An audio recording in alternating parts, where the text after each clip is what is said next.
Assalamualaikum warahmatullahi wabarakatuh. Perkenalkan, nama saya Albert Andika Saputra. Saya mahasiswa Universitas Pancasakti Tegal, jurusan Bimbingan Konseling semester 4. Di sini saya akan menjelaskan tentang perilaku agresif, sifat dasar, penyebab, dan penanganannya. Aksi agresif adalah sebuah perilaku terarah yang ditujukan untuk memberikan kesakitan fisik maupun psikologis. Arnonson 2006. Berarti sebuah perilaku agresif tidak hanya kesakitan fisik melulu, atau berupa tamparan, tinju, pukulan, dan lain-lain, tetapi juga dapat memberikan kesakitan dalam bentuk psikologis, yaitu cacian, hinaan, makian, dan lain. Perilaku agresif memang paling banyak menarik perhatian dibanding sifat lain dari gangguan emosional dan perilaku. Perilaku agresif bisa bersifat verbal maupun non-verbal.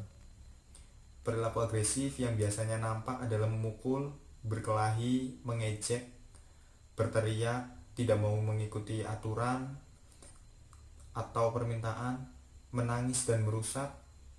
Anak yang menunjukkan perilaku ini biasanya dianggap pengganggu atau pembuat onar.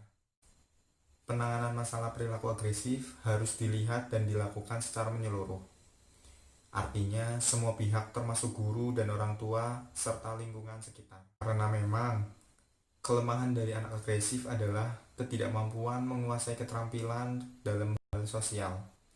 Maka diharapkan orang tua dan guru dapat mengajarkan bagaimana cara menanggapi perasaan orang lain dan perasaan dirinya sendiri, serta perilaku yang tepat dalam berperilaku dalam suatu lingkungan.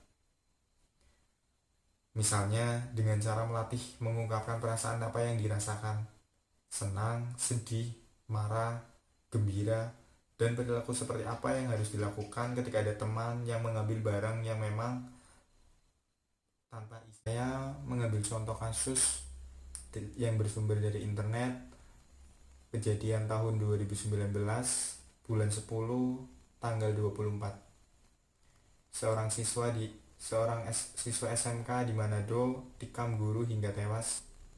Menurut psikolog, pelaku alami gejala frustasi agresif. Alexander Pangke, 54 tahun, seorang guru di SMK Ikhtus Mapangget, Manado, meregang nyawa akibat ditikam muridnya. Inisial FL, berumur 16 tahun.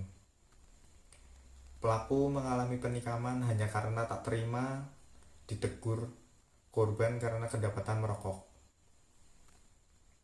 Korban meninggal dunia beberapa jam setelah sempat mendapat perawatan intensif di IGD RSUP Manado.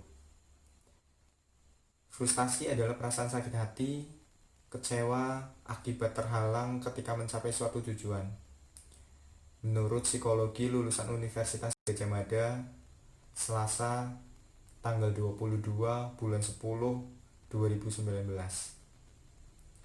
Penikaman sebanyak 12 kali yang dilakukan oleh pembunuh menunjukkan betapa tingginya frustasi yang dialami oleh pelaku. Rasa sakit yang begitu dalam atau kepahitan.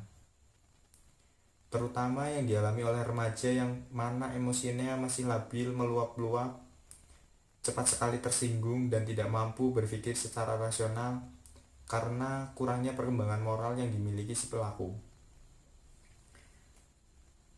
Faktor yang melatar belakangnya terjadinya pembunuhan adalah faktor eksternal atau lingkungan.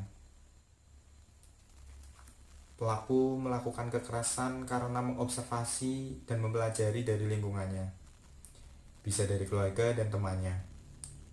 Menurut psikolog, hal ini terkait cara-cara untuk menyakiti orang lain.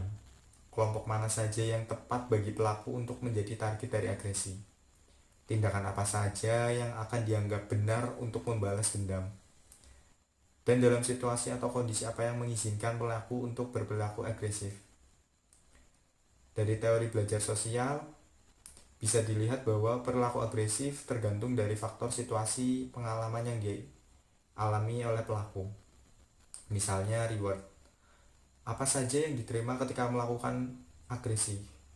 pada masa lalu, di mana bagi pelaku dalam pembunuhan, maka itu menjadi solusi dari rasa sakit hati yang dialaminya.